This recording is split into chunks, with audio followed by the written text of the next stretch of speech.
Welcome to Nightlight.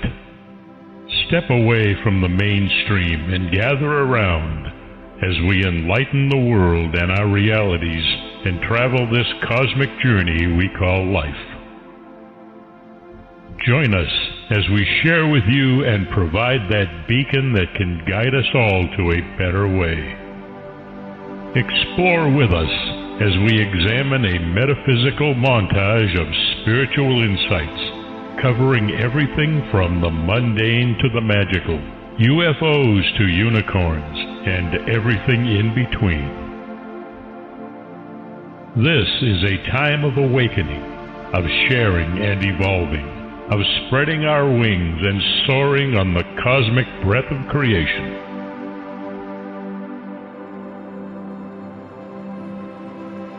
Come and join with other like-minded spirits as we weave our lights together to seek understanding, enlightenment, and with a little luck, some wisdom.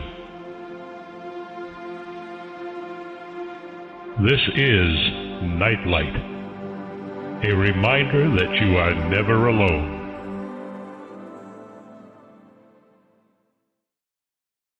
Welcome to Nightlight, everybody. I'm glad you could share your time with us tonight.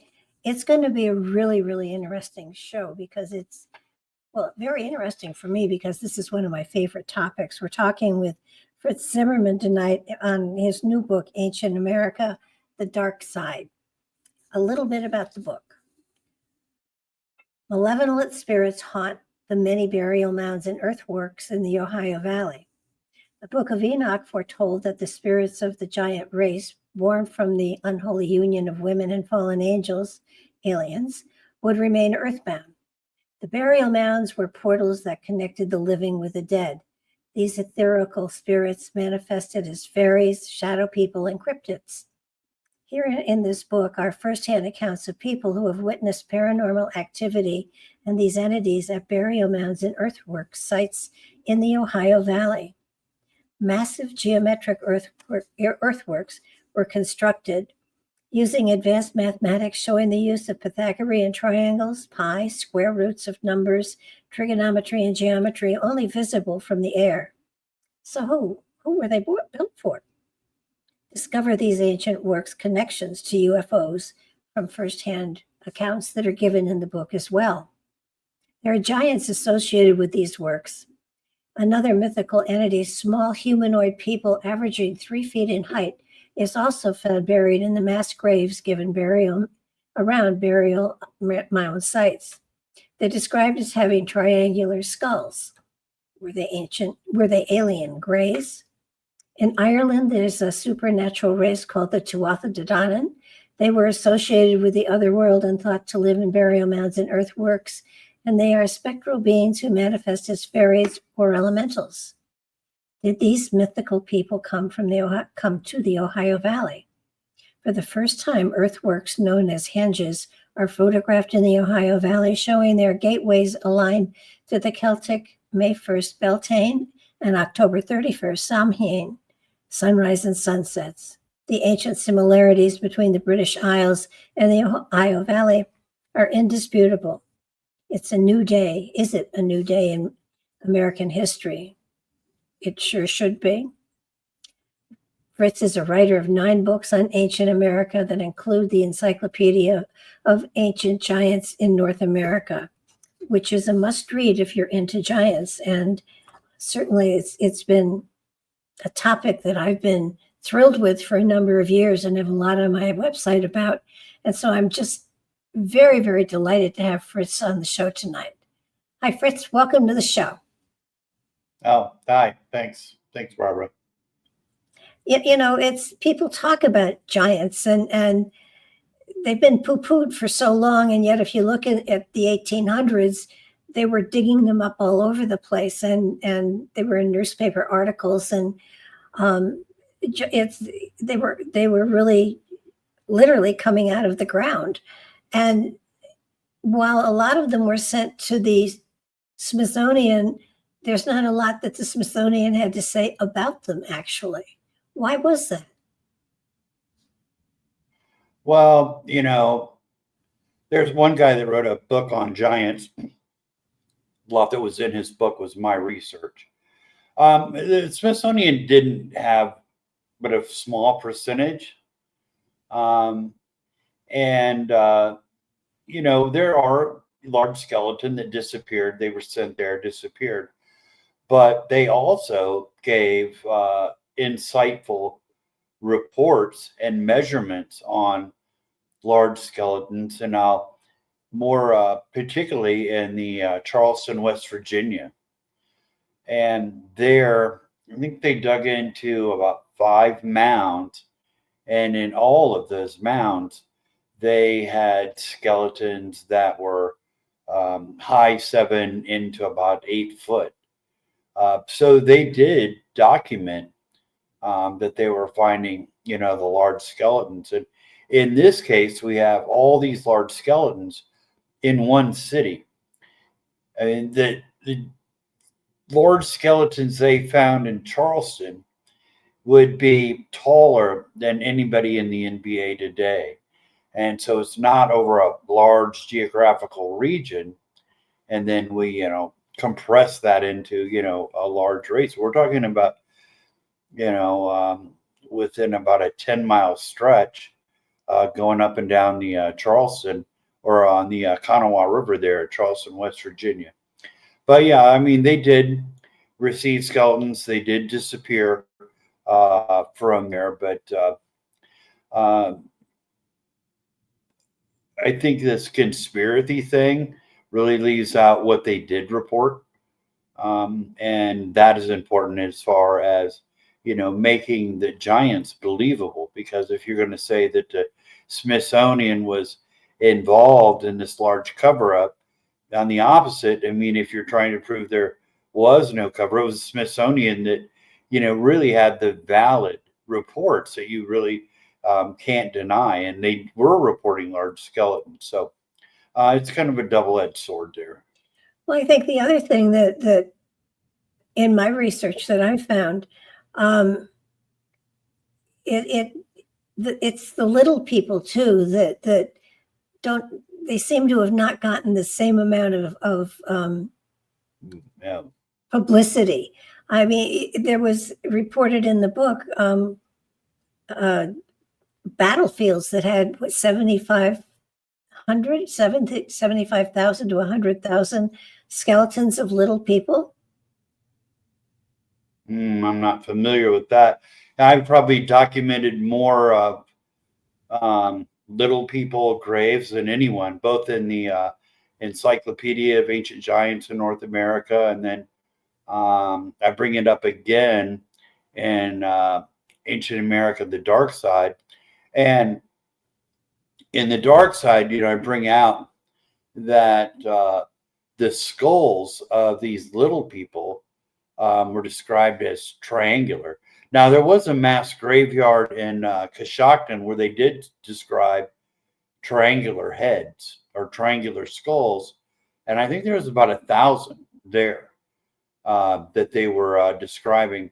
And within sight of that is a large burial mound. In that burial mound, I don't know that they ever found any skeletons. And I think they believe that it was a subsurface tomb, which back in the 1800s in Coshocton County, when they dig into it, they didn't dig far enough down. But yeah, there in Missouri, Tennessee, they're scattered all over the Ohio Valley and down the Mississippi Valley as well. But what I propose, not only for these little people, which, I always say, are they alien graves because of their triangular heads, is that it's a completely different species of humanoid or, what you're going to call it. I mean, we're certainly not looking at a racial aspect. We're looking more of a different species that's really never been identified. I know I did some research. I moved to Tennessee and I was just curious as to what was here. And I found a few newspaper articles about small people that had been found, and the bones had been sent to the local museum. And I contacted the local museum, and they said, well, they had moved and the bones had been misplaced.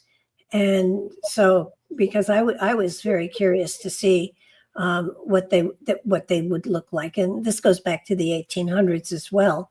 So it's sort of, you know, you've in the book you mentioned midgets and you mentioned dwarfs, and then you mentioned the little people. There's such a variety of different kinds of little people out there that it's really quite profound. And in the Ohio area, in the area that you were talking about, there's such a tremendous amount of material with the mounds. Do you think that was an area where possibly giants settled at some point in time? In the Ohio Valley? Yeah. Well, yeah, I've written 3 books on the giants on the Ohio Valley. Giants. So, yeah. Definitely. So where did the giants come from? I mean, I understand how they're made, but where did they come from? They didn't start out here. They must have immigrated from Europe. From where? Well, I go into this in a lot of detail in the Nephilim Chronicles, Fallen Angels in the Ohio Valley, the Encyclopedia of Ancient Giants in North America. I'm going to touch on it on 4 or 5 of my books. But their roots are in ancient Babylon. And these were a tribe called the Amorites. And the Amorites are mentioned numerous times in the Bible. They were a real tribe. They're described as giants in the Bible. But they were real. They controlled Babylon from 2000 BC until 1600 BC. And what they were known for is advanced mathematics, tracking the sun and the moon, sacred geometry, surveying skills, canals. So they were an advanced people. Now the Amorites are somewhat related to the Canaanites as well. You know, everyone's familiar with the Canaanites in the Bible. So the Amorites and the Canaanites are related. They're a kin people.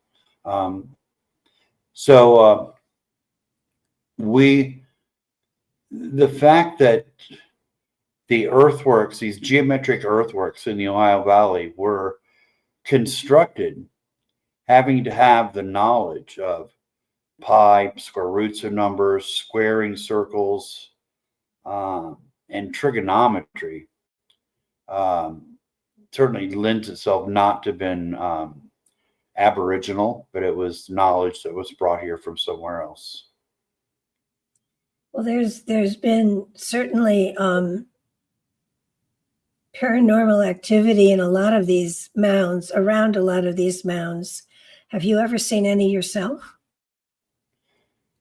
Well, that's the basis of Ancient America, the Dark Side, was my accounts and other people that contacted me of their accounts of paranormal activity at burial mound and earthwork sites in the Ohio Valley. Sort of, we concentrated on, not anywhere else, but in the Ohio Valley.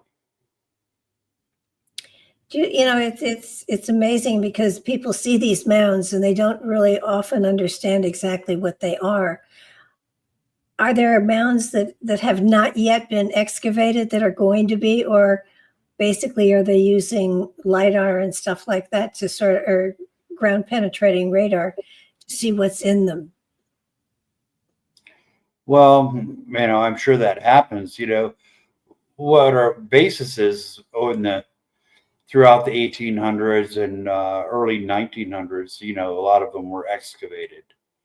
So, that's it. Of course, universities have done their share of destruction of burial mounds, as Ohio Historical Society, the Indiana Historical Society, Kentucky Historical Society, down the road. They've done a lot of destruction to burial mounds. Currently, no. I mean, there is, but there's not a lot of that going on now. Are almost all of the mounds situated with solar relations? In other words, the sunrise, sunset, and the May 1st, Beltane and Sondheim. Are they all sort of built in relation to those different aspects? Well, the hinges are. The hinges are aligned to solstice, equinox, and I discovered that the Newark hinge, which is the largest in North America and largest in the Ohio Valley, that is aligned to the Beltane sunrise, and then the solar opposite of that. So standing outside of the hinge at the gateway, it'll also align to the Samhain October 31st sunset. And photos of that are in Ancient America, the Dark Side. And that's just revealed for the first time. So just in the last 4 months, those findings have come out, and I have photographs of that, and I posted different photos of it online. But yeah, that's a first. It's a first, that occurred.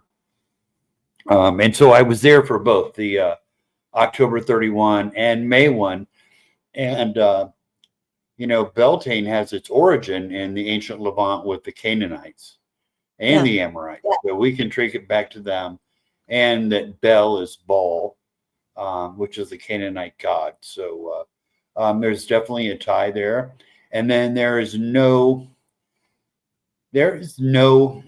cultural tie to Native Americans with May 1. It's something they didn't practice, nor did they really practice, solstice or equinox. Maybe somewhat in South America, but they didn't do May 1 and October 31. So I think there's another good example and evidence that, this was an Aboriginal in origin. Yeah, it takes it back further. I know my late husband and I did a lot of research on the stone walls and stone chambers in New England, and we found a lot of them had the solstice orientation, but I don't think they ever even checked out the May 1st one, which would have been interesting. Well, actually, America's Stonehenge, one of the stone pillars, is aligned to May 1 and October 31.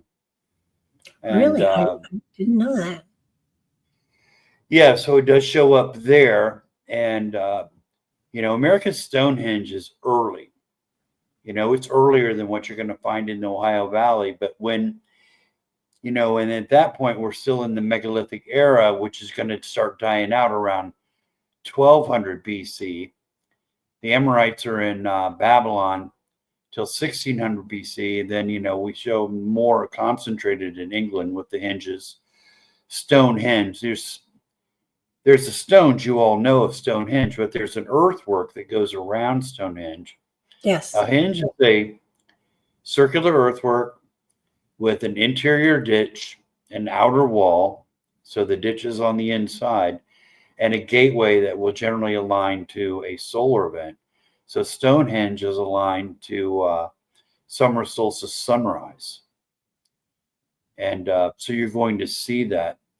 So then we get those dates around Stonehenge and then we have America's Stonehenge. But there's also May 1 alignments at Stonehenge. And then we have May 1 at America's Stonehenge. And then in the largest earthwork in the Ohio Valley, which is the Newark Henge, that too aligned to May 1. So that takes it older, makes it older. It's very hard to really date these earthworks, isn't it? I mean, carbon dating.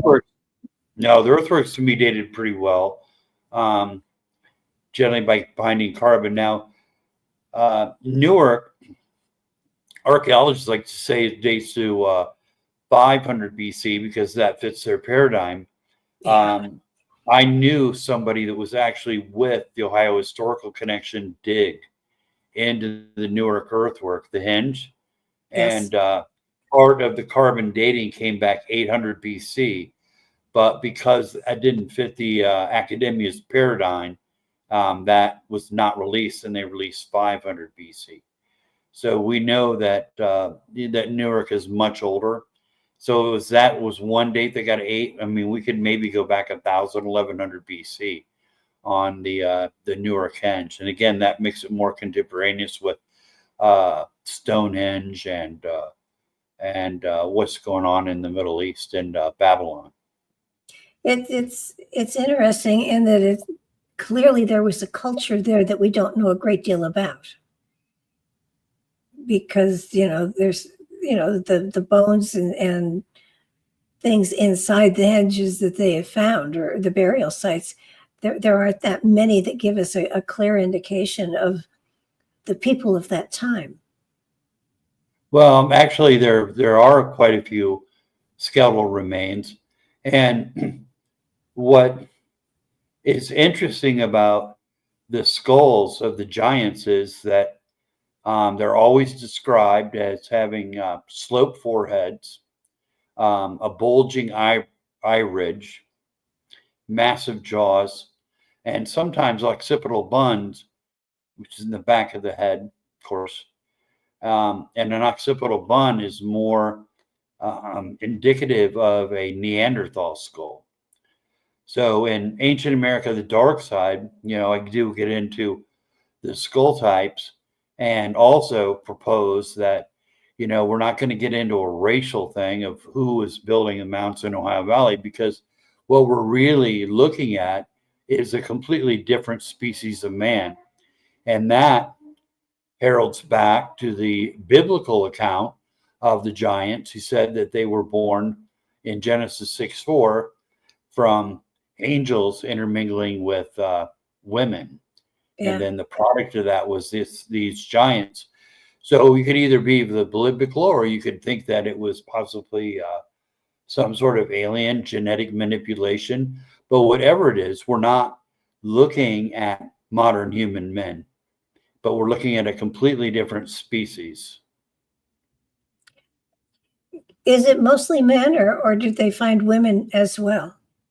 No, they find women. Not only they find women, they find very large women in burial mounds. So it shows that the women had status as well, and especially large women. And in some cases, they were alone in a burial mound. So one large burial mound was just built for a woman.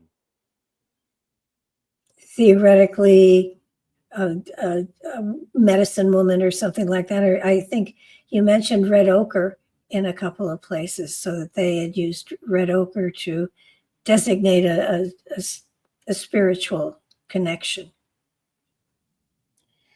Well, the burial mound was a conduit. This burial mound connected the living with the dead. They were into ancestral worship. So a burial mound sometimes would have a couple of skeletons. Sometimes it would have the cremated remains of hundreds, maybe 1,000 people. You would go to the burial mound and pray for prosperity, and but you prayed to your ancestors. You didn't pray to an uncle or somebody you knew, but you prayed to this collective of the dead. And then the burial mound was symbolic of rejuvenation and new life. So think of the burial mound as the impregnated nave of Mother Earth. And in this dynamic of this rebirth, they would put red ochre on the skeletons, because the bones were let be picked dry before they were bundled up and put into a burial mound. And those would be covered with red ochre, so that symbolic of the blood of the menses and the woman, and all part of the birthing or rebirth of this soul in the mound. Because there is spectral energy that is around a lot of these mounds. Are they built on ley lines, or are they built on magnetic lines of any sort? Or are the energies that are seen around them energies that come from the site itself? In other words, is the site placed on a magnetic energy or electronic energy of some sort so that it's easier for spirits to manifest? Yes, yes. I believe so. There can be connections, and in one instance in Indiana, we have 3 hinge sites that all have solar orientations. But when you line all 3 up, they align to the summer solstice sunrise and the winter solstice sunset. And these are placed about 25 miles apart. So about a 50-mile line, but they're in a straight line. Not only does it show that these people knew how to survey over a long distance, but it also shows that, that they were connecting. Now, in this case, it's for the solar orientation, but I also believe those were ley lines. And I think they were aware of earth energy, and you're always, you always find, springs, and you always, they're near water, and, things that would be more conductive of limestone is evident at a lot, and that's conductive of energy. So, yes, I don't know that anyone's done any real comprehensive study on that. They could, but today, but yes, I would say yes to ley lines. Also, it would seem to me that spirit energy would be more active certain times of the moon, and in other words, the energy would be stronger at certain periods of time that would enable spirits to actually manifest and take form, even if it was just in, even like a mist, or take actual form. Yes. Yeah. That was all part of it. And, of course, we know, now with the alignment at Newark and the alignment at America's Stonehenge, at the Alligator Mound, also in Newark. It's actually in Granville, but it's right by Newark. Also aligned to May 1. It's up. But, October 31, it had the same meaning for them that it does for us at Halloween. It was when the veil of darkness was at its thinnest. And additionally, this veil between the living and the dead was manifested by the use of the geometric earthworks, more specifically when they would have circles and squares together, and they would be of equal areas, which is squaring the circle, which is mathematically impossible, but you can make a circle and a square.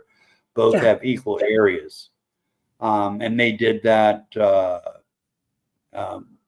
very prominently at Newark. And so the circle represented the male, and the square represented the female. And it was a way to take the material and put it into spiritual, or to take the spiritual and make that into material, which is mean they were conjuring the dead. They were doing not ghost hunting, but they were attempting to have the spirits manifest in these earthworks themselves.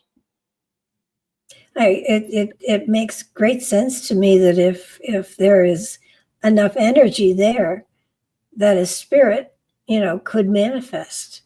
And I know you have a wonderful picture in the book of a graveyard, I think looking down towards where Mothman was. And you said some people see a face and some people don't. And I saw the face. And so I'm wondering if believing you're going to see something helps to enhance a spirit to manifest. Well, I don't know in that case. That is when I was taking one of the last trips for Nephilim Chronicles, the travel guide to the ancient ruins in the Ohio Valley, which was visiting 700 mound and earthwork sites in 5 states, which was 12 years of, man, all I was doing was going to mound sites. But if you get Nephilim Chronicles, Travel Guide to the Ancient Ruins, in Ohio alone, I have over 120 sites that I photographed. And if you go online right now, so you want to go to Ohio and go mounds, you're going to get about 30, because so much of it is address restricted by the Ohio Historical Connection. And it's address restricted because academia believes that you're all rubes and idiots. And then if you know the direction of these mounds, you'll dig them up. When really the biggest threat to the mounds is academia itself, who's the ones that are digging stuff up. Yeah. So I removed that secrecy. And so I divulged the directions, all those mounds. And if you don't want to visit 120 mounds in Ohio all throughout, that's just Ohio, but there's 222 total in Indiana, Kentucky, and Tennessee as well. Well, you can look at them and read the whole history of the mound, where it is and what county, everything you need to know about it is in that travel guide. But I was in Gallipolis, Ohio, Gallia County. Now, that is directly across the river from Point Pleasant, and that's where the Mothman is. And I was getting ready to leave the site. There was a large burial mound there that was reduced to only about a foot or so, 1.5 feet high. And they put a gazebo on top of it and the cemetery. But I heard a voice. I was taking a picture. Actually, the picture is looking up the Ohio River, and you can see the bridge, Point Pleasant Bridge. Of course, the one fell into the Ohio. So this is the new one, and you're looking at the mouth of the Kanawha River there as well, which runs down to Charleston. And but I heard a voice said, "Nice evening, isn't it?" I mean, I'm up there. It's late. It's late in the afternoon. I'm up there by myself, and I hear this voice. I mean, it's just like, sounded like it was a foot away. So I heard that, and then it was grabbing my wheel and wouldn't let me go. I was up on this big bluff. I had to go down this steep hill to get out of there, and it wouldn't let me go. It kept turning the wheel in the car. I ended up having to walk the car to get it pushed down. So I had my foot out the door. I was taking one step at a time until I could get it angled where I could just accelerate down this hill. So yeah, I mean, that's just one of the paranormal things that I experienced, and was really one of several. Was the basis of Ancient America, the Dark Side, because I had my experiences, and then other people through the years. I mean, that book came out in 2010. It's still relevant. There's no new mounds, of course. So other people through the years had contacted me and told me stories about things that they had experienced at mound and earthwork sites.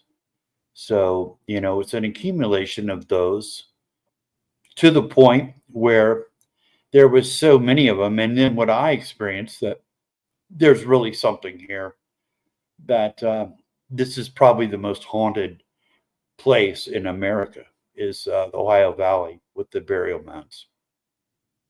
I could certainly see that. And if I'm so glad that there are so many mounds that have not been excavated. I mean, is there a point to digging them all up, or is it, better to just leave them? Well, there's no reason for them to be dug into. I mean, they're dug into by idiots from the universities. We were trying to write a paper or something, Yeah. but there's no reason to dig into them now. Now in Ohio, there was 10,000 at one time. I photographed 121. So, I mean, there's been zero preservation. Now there is some, I mean, they're recognized as historic sites, the largest mounds. And, there's probably another 100 mounds in Ohio that are just scattered in people's woods that aren't recognized. Some of those, I have found, and I put those in the book if you could get to them or see them from the road. I find it. But I find yeah, it go ahead. sad to think that when people think of antiquity and ancient history, they go to Greek, Rome, and Egypt, and the reality is here in this country, not only the mounds, but the stone chambers that Patrick and I were looking at originally. There had been over 800 of them in the New England area, and it's down to 200 now because they're not being preserved. So, it's sort of like here's ancient history that nobody knows anything about. And yet, we think that antiquity is overseas. It's not here, but we have great antiquity in this country. And schools don't teach about it, and people aren't educated about it. And I find it horrifying. Well, it doesn't, because if you're talking about stone chambers and you're talking about megalithic earthworks, and those are the same ones, you find those from the Levant, throughout Europe, in the British Isles, and then here, but it's indicative of migrations of people. Well, the academic line is the Beringia theory, and only the Beringia theory. Yeah. That means a handful of Indians came at the end of the ice age across an ice bridge into Alaska and then into the Americas. So, I mean, and anything that would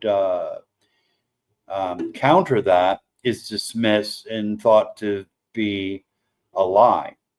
Yeah. So, in academia, media, the whole thing, it's all one group of, groupthink. And so, that's just shut down. So people don't learn about it, because anything that would say this is not Native American is deemed racist. And that's what our history is based on now. It's not based on facts. It's based on political correctness. Well, it's sort of like even the Aztec home was in this country and out in the West someplace. They haven't decided exactly where the Aztecs started, but they started there. They migrated south, and then they started to migrate back north. So it's our country has such an amazing history behind it, and right here for everybody to see and experience. And it's not being, the history books don't talk about it. And unfortunately, education today is not what it used to be. So, kids aren't given a real good idea as to all of the antiquity that is here in this country before Columbus discovered it again. So, it's a little frightening to me. Well, I've spent 30 years now. The Nephilim Chronicles, Fallen Angels in the Ohio Valley is nothing but a book of evidence of sacred geometry, the numerology of gematria that is found within the measure of the geometric earthworks in the Ohio Valley. I have that. I have the Encyclopedia of Ancient Giants in North America. I have Mysteries of Ancient America, Volume 1 and 2. There are plenty of books. I've written 10 books on this topic. So You can't say that that information is not out there. I mean, it is. It's out there, but it's not taught, and it should be taught. No, it's not taught. But what is? I mean, what worthwhile anything, are you going to learn in school? I mean, not too much. So yeah, if you're into groupthink, and then that this would not interest you at all. But if you realize that you're not getting the the full story, then that story is available for you. They're not going to teach it at school, but it is there if you want to learn what the real history of North America is. Yeah. Well, as an ex-school teacher, I know what they're not teaching for sure. I wanted to talk about the giant skulls, because in this country we found not only the giant skulls that you speak of, but we've also have the elongated skulls, and we also have skulls that just are large, as opposed to the ones that have the ones that you speak of. So it does appear that there may be, and then you get the little people too. It does feel as though there were species of people here that no longer exist, and you do wonder where they came from and why did they die out. Was it because you do find the large skeletons in mounds and in other burial sites around the country, so that it's, I mean, you've got your red-haired giants that were in Nevada, and their skulls were different too, I believe. They were. Some of those skulls also had, they had the protruding brow ridge, somewhat of a slope skull, occipital buns. They were certainly of the same genetic makeup of what was found in the Ohio Valley. So it was the same people. Were double rows of teeth common, or were they just unusual here and there? Pretty common. 900 accounts of giants, probably 50 double rows of teeth. So, 1 in 20 that is documented. Could have been more. I mean, there's, maybe there were some that didn't get a burial, or some that were plowed, and, they didn't get the skeletons. It wasn't documented. Yeah. But it was pretty prevalent to have double rows of teeth. Extra something digits. That is found in England with giants, and so it seems to possibly be because as they were coming out of Babylon, I mean, they built hinges in England that are identical to what they find in the Ohio Valley, that are also aligned to solar events. And something is, bizarre. It's not bizarre, but a hinge is a unique earthwork. And, to have hinges in Britain that are identical to those here, in the Ohio Valley, and to not think that they were built by the same people is a little ridiculous. What was the purpose of the hinge? It was a solar temple. Just like Stonehenge is aligned to the summer solstice sunrise, so were these. So if you have a gateway that is aligned to June 21st, which is summer solstice sunrise, on the backside of it, it'll also align to December, winter solstice sunset. Mm-hmm. So they were solar temples. So that having burials near them would have been something that people would want to be close to because of the spiritual nature. Yeah, I think it's I mean, you go to a place like Mound State Park, there's not a whole lot of mounds there. So it wasn't necessarily, it's not a burial place. There's no one buried in a henge. Okay. There's no one buried around that. Now, there might be a burial mound or so around that, but I mean, that wasn't the main focus of that solar temple. So, yeah, I mean, don't think of Earthworks as being burial sites. I mean, that was not the case. Would Those the had hinges, other things that they were doing. would the hinge be like in the center of a community or whatever, and then mounds around it as burial sites? Well, not necessarily. No, I mean, ceremonial sites, yeah, there might be a few mounds around there. So you're looking at a circle and a square, like in the Newark Octagon, circle and octagon. I mean, that was built to track the lunar standstills over an 18.1 or 18.6 years. Mm-hmm. And so each one of the 8 gateways of the octagon was to align to one of these lunar standstills as the moon goes from north to south and then back north again. And so it was made to mark that. But I mean, it's not burials. You know, these had other things that they were doing, other religious aspects that they were, constructed for. Now, sometimes those were for the dead, but it wasn't for burials, but it was, in the case of circles and, square earthworks that have equal areas, or something aligned to October 31, like the Newark Henge, that is the transformation of the spiritual into the material. It's for conjuring spirits, but it's not necessarily a burial place. So, there's kind of a distinction there. It would seem that a large community would have to have a henge in order, They're relatively rare. We got Mountain State Park, we have Newcastle, we have Cambridge City in Indiana. Those are the 3 big ones.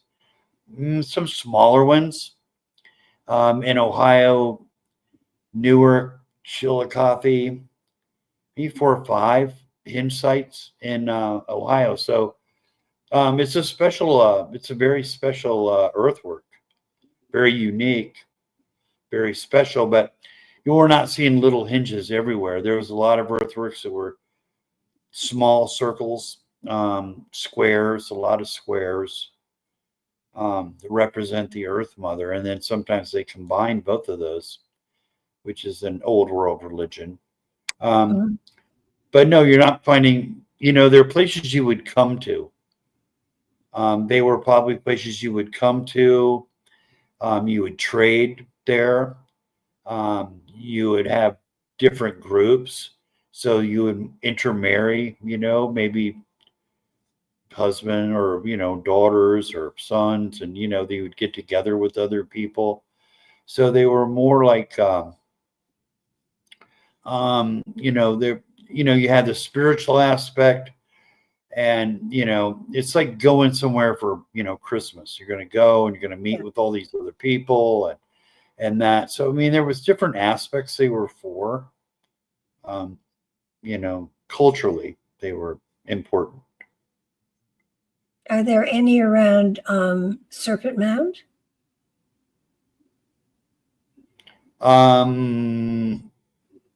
Well, now the Serpent Mound is aligned to the summer solstice sunset. Yeah. And there are 3 mounds there, kind of up there on that plateau. I mean, they're not right next to the Serpent. They're right there, but they're pretty close. And the Serpent is interesting. I mean, it has 3 coils in the body, and all of those are lined to solar events.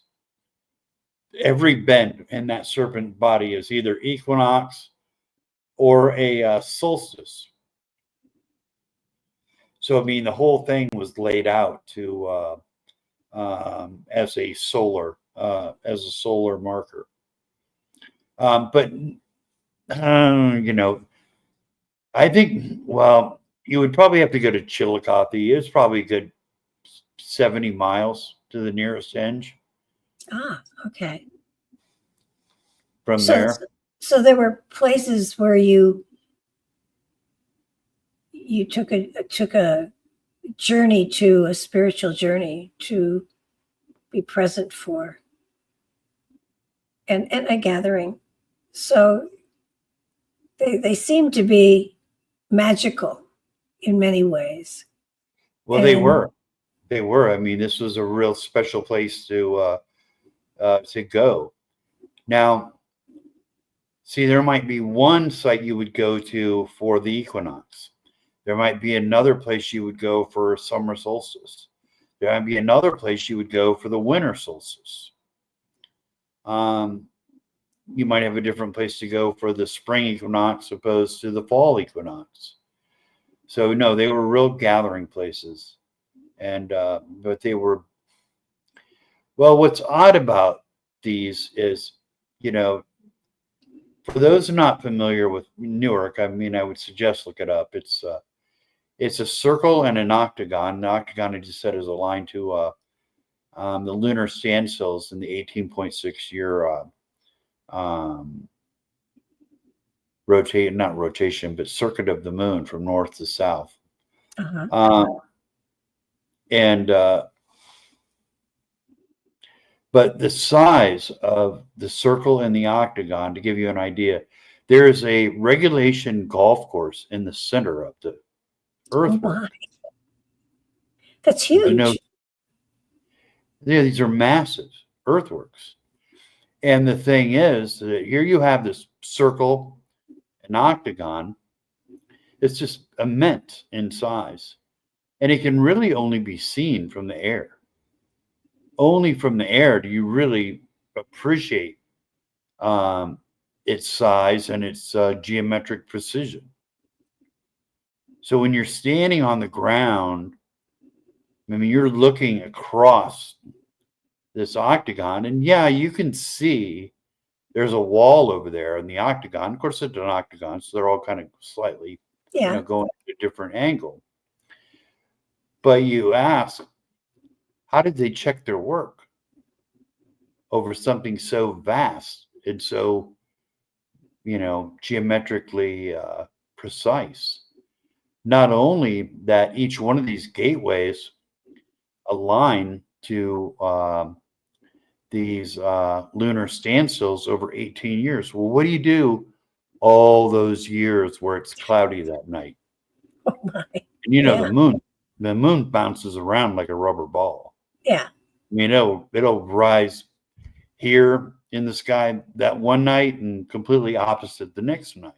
It's not like the sun that slowly moves back and forth. So you figure 18 years, you got 8 lunar standstills.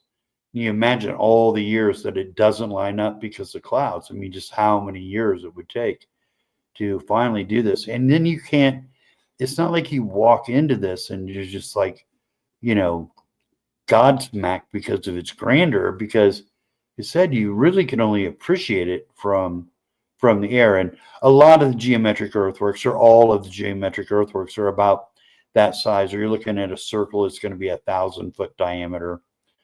They're very large, and but they can basically all be seen from the air, or only appreciated. Like the Seaworks, where you have a giant circle that is 1,700 feet in diameter. So that's a third of a mile between the walls. How did they do that? Well, they did that because they're Amorites and they had surveying and math skills. I mean, Gotcha. that's why it's most probable that these were the Amorites. So we know the Amorites had really good surveying skills because they have tablets that they left, Babylonian tablets. And, they talk about surveying and they show that, and they show, that they had to do that, but they had to do it because people were buying land. And if you buy land, you have to be able to survey land, to break it into the parcels. Yeah. And they were doing that in Newark as well, because of the spacing of the earthworks are also aligned to both lunar and solar events. So here you have,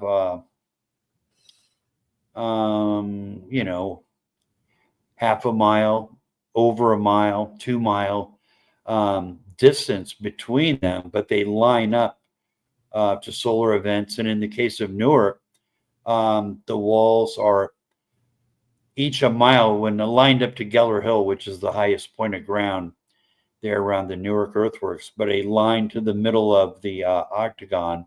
And on the other side where the hinge, it makes a perfect isosceles triangle, which each side being about a mile long to make this perfect isosceles triangle. And the only way you could do that is having very good surveying skills. And again, there was just no necessity for Native Americans to be surveying.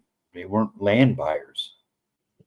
So, but here, not only it wasn't a parcel of land, but they were showing off at Newark by placing these earthworks to make this isosceles triangle.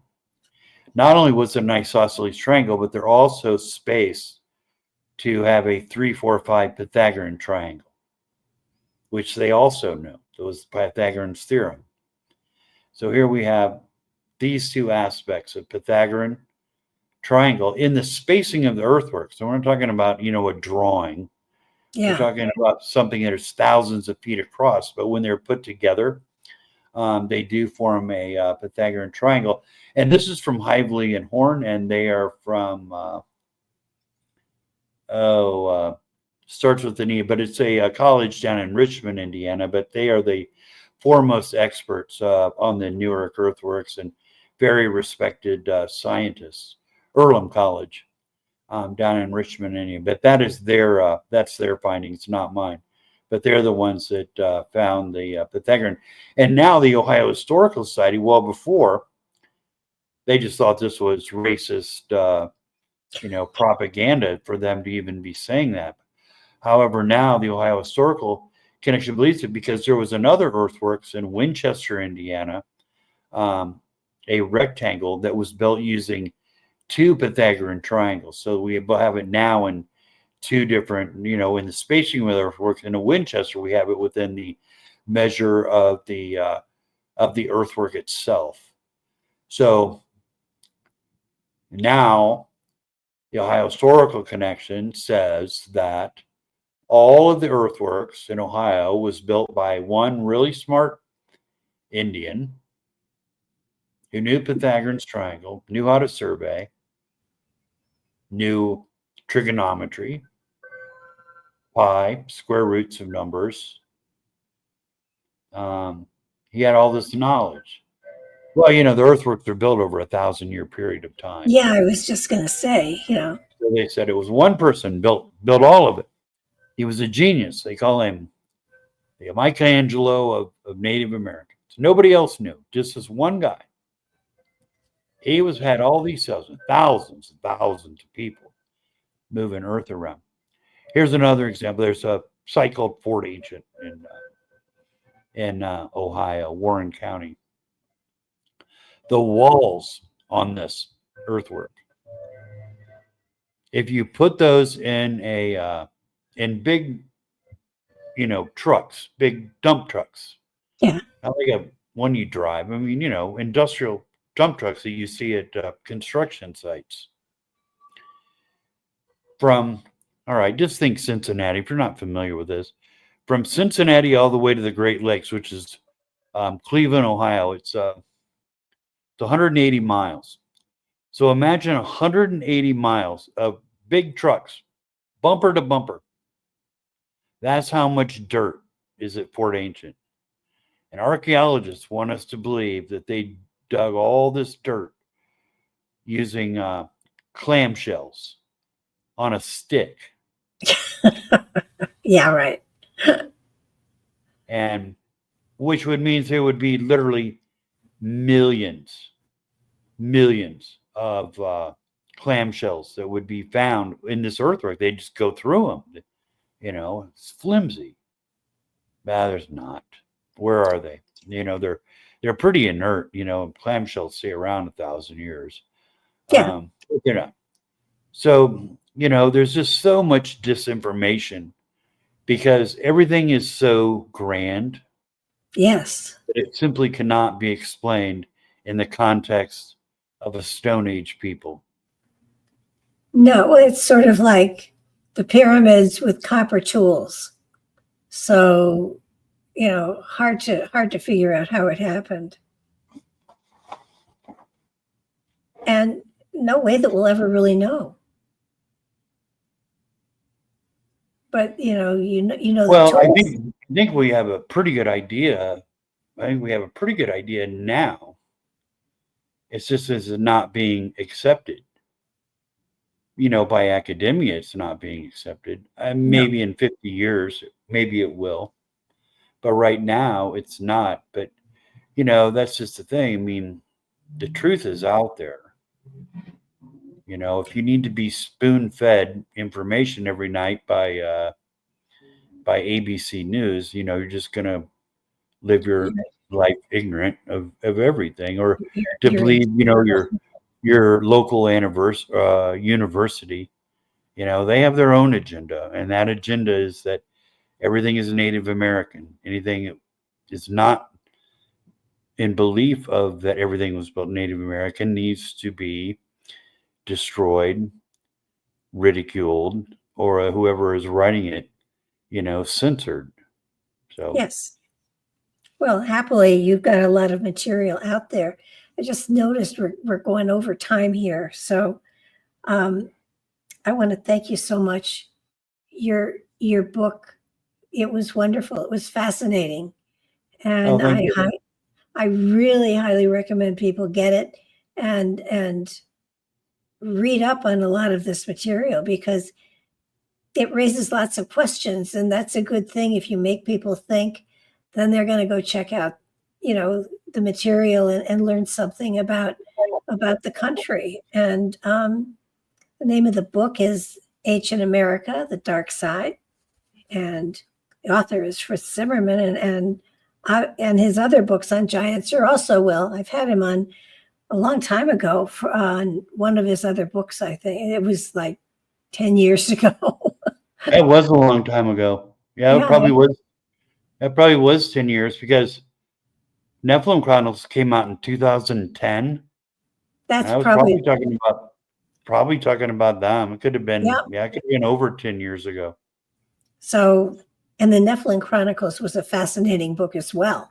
So do check out this material. Learn a little bit about our country that will make you wonder a little bit more about, who was actually here and what was going on here.